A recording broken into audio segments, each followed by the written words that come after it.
I was drafted into the Army in February of 1966 at the age of 19. I reported to the reception station at Fort Jackson. Then I got called aside and asked by a lieutenant if I would be interested in going to flight school. And I told him I needed the details, and he gave me the details of, it was the original 2-year commitment I had as a draftee until I graduated from flight school. If I graduated from flight school, I had a 3-year commitment from that day forward. I took the exam and passed it. So about 4 days after I had been inducted into the Army, I was discharged from my U.S. serial number and went over to RA, regular Army. I went on to flight school and went to Fort Polk, Louisiana for basic training, then I went to flight school at Fort Walters, Texas. On August 4th of '67, we all loaded a C-141 and went to Vietnam.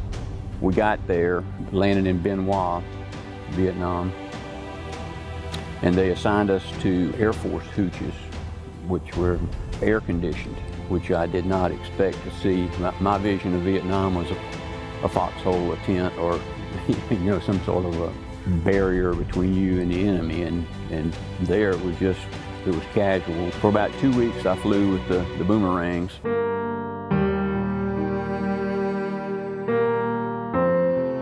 The first 2 weeks we were there, we lost 4 complete crews. They were on a night tactical emergency mission, and we lost the 4 crews. And that's when I did the math, and we had 62 pilots assigned in a typical aviation company, and we had just lost 8 in 2 weeks. It didn't take a mathematical genius to figure out that my probabilities of living through a year of that was going to be pretty slim. When I got done with that in-country orientation, I was transferred then to the 187th.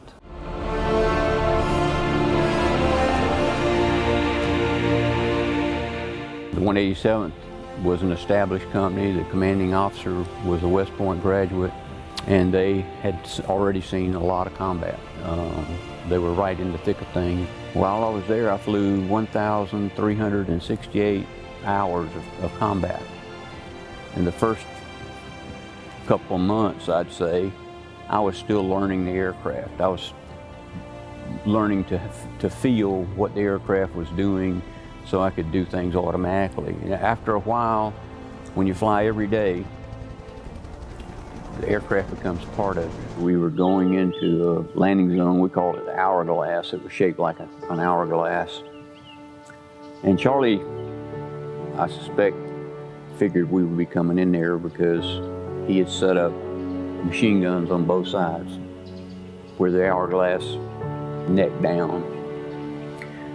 That morning, we took the infantry guys in and got caught in a crossfire of 51 caliber machine guns, heavy machine guns.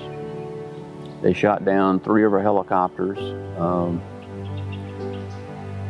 One rolled over, pinned the door gunner underneath the gun turret, and the helicopter was on fire, and he died that day.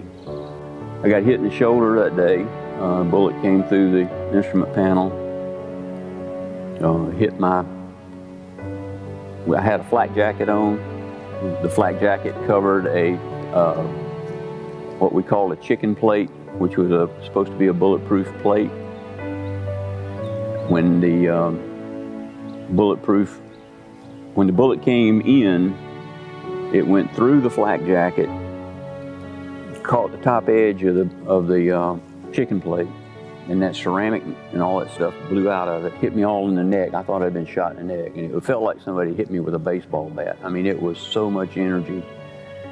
It just threw me back in the seat, and I looked over at the guy flying with me, and his eyes were as big as any I've ever seen, because I got hit, the gunner got hit, the crew chief got hit, and we were still going. It hit me so hard that it broke the collarbone right in here. I didn't even know it. I kept on flying. I went to the to the aid station. They looked at it, but like I said, when I thought I'd been shot in the neck, I reached up to feel the bullet hole, see where it went in, and there wasn't any bullet hole there. And I pulled it back, and there was just a little bit of blood on it, and I just couldn't believe it. I thought I was, mortally wounded, but I wasn't. 35 years after Vietnam, I was in my office and phone rang. He said, would you go to lunch with me? Yeah. So I went and had lunch with him. He said, I want to talk to you. And I said, about what? He said,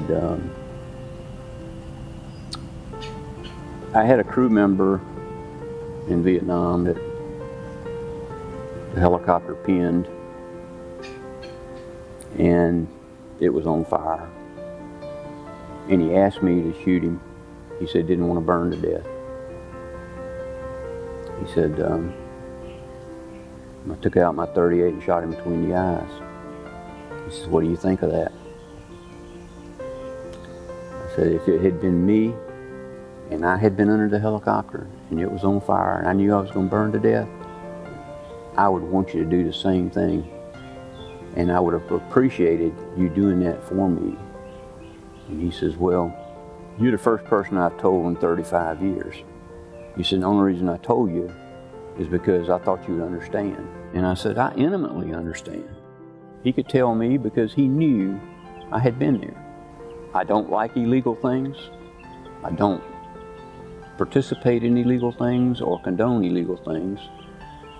But again, war's not fair. War puts you in positions to do things and have to do things that you would prefer not to do. But if you're going to survive, you got to do it. And that's the bottom line.